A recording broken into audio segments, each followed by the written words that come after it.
This is Musings and Counsel from London Baker Law with Debbie London Baker. What are some of the key surprise areas that people that you work with generally don't know that are going to cause a lot of stress if they don't plan properly? So, they get to you by the time it's too late. We want to talk to our listeners about, hey, these are things you need to look out for. What are some of those areas that cause a lot of stress if people don't plan?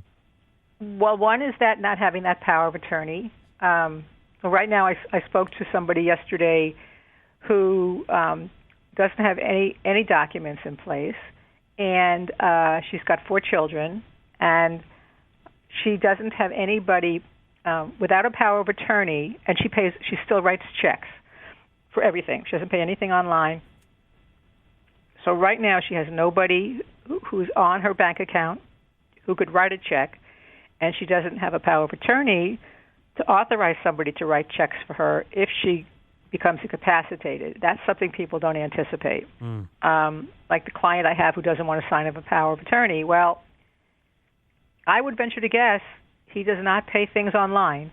And so he would need somebody to take care of his bills if he wasn't able. And if not, everything gets stuck. Now, you can spend your own money, but in neither one of these cases would anybody in his family have the wherewithal immediately available to pay his bills if need be and then get reimbursed at some point when he got better or he died and they got their inheritance. So that's one place. Another place is people who decide in their wills, they've written wills. So you've written a will. How many children do you have, Mark? I know you've told me. I have 2. 2.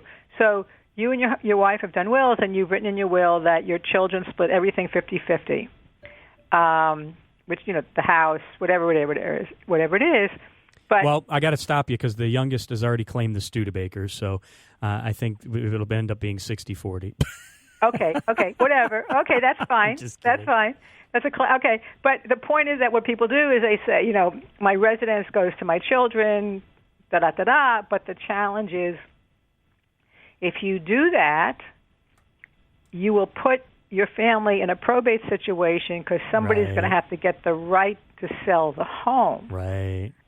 And there are a couple of ways to do that. You can depending upon your assets and all that, you can put the home in a trust, which just gives the trustee the right to sell it without going through probate. And then, or in Florida, you can do something called an enhanced life estate deed, which would mean so your children are grown, you've already gifted the Studebaker, and you want the children to own the home when the second of you passes. So with this life estate deed, it leaves you with all your homestead rights.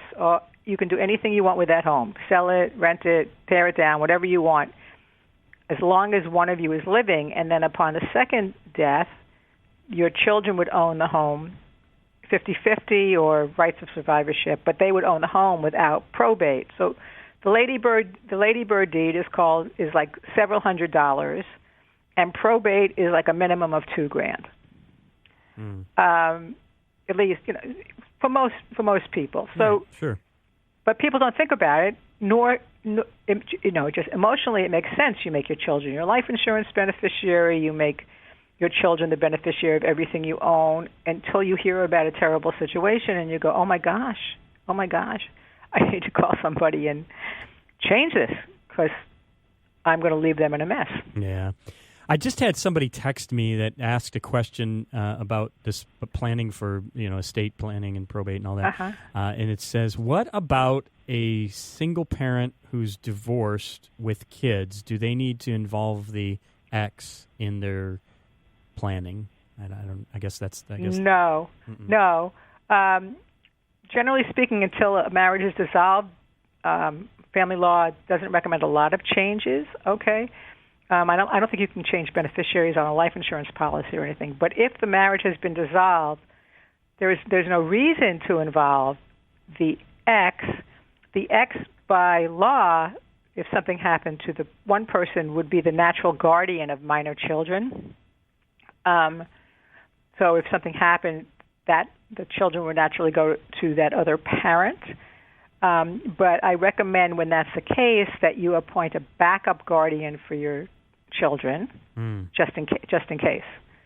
You just never know. And in the cases where you're looking at declaring somebody unfit, then all that has to be documented, and you have to say why you have not, you do not want the father of these children or the wife of these children to be the spouses. But the general plan, no, the former spouse has no input into that. Okay. This has been Musings and Counsel from London Baker Law. Learn more at londonbakerlaw.com. Thanks for listening.